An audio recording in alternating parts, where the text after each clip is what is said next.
Well, you know, when I went to college at Illinois State University back in the early 70s, I decided that maybe a photo book would be in my future. That's some image book I could create when I was a little bit older, and that was always a big dream of mine. When I first moved to the Illinois Valley in 1974, I had no idea where Cherry, Illinois was. I'd never heard of the coal mine disaster or anything, but I did know where Rip's Chicken was in Ladd.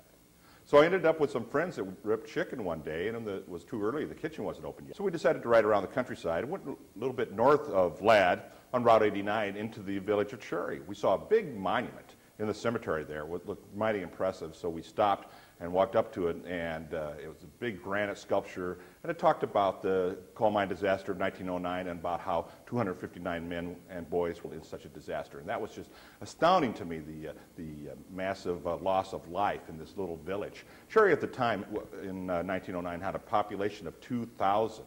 It has a population of about 500 today, so it was 4 times bigger. Here's a situation where suddenly most of the town's male population was suddenly erased in a single afternoon.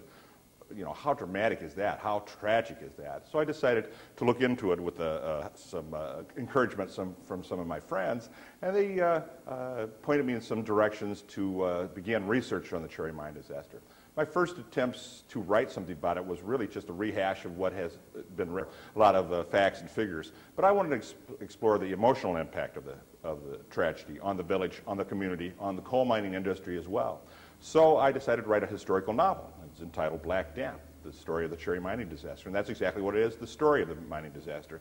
Took some liberties with the characters and stuff to advance the story, but I want to put the reader right into the mine on the day of the disaster, November 13th, 1909. And it follows the story, the tragic story, through the many intricate tales of the townspeople, of the mine officials, of the rescue attempts to save as many lives as possible during the first hours of the fire.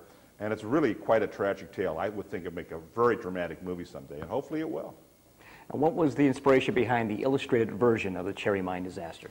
I wanted to reach out and get a younger audience. You know, there are a lot of local history books are written, you know, throughout every community, but very little is written directly for the young people, for people who are too young to read the grown-up books, let's say, the grown-up historical books. So I wanted to do something for the kids to tell them the story of the Cherry mining disaster in their own terms. I was a big fan of comic books, still am, but I was a big fan of comic books when I was a kid. And I thought it was important to introduce this story to a younger set, a younger section of the area. I think that the kids can be interested in local history if we really reach out and grab them. My comic book, that's what it is, it's an illustrated history, but it's a comic book based on the mining disaster, and I think it tells in very serious tones the tremendous impact that the disaster had on the community and the nation as well.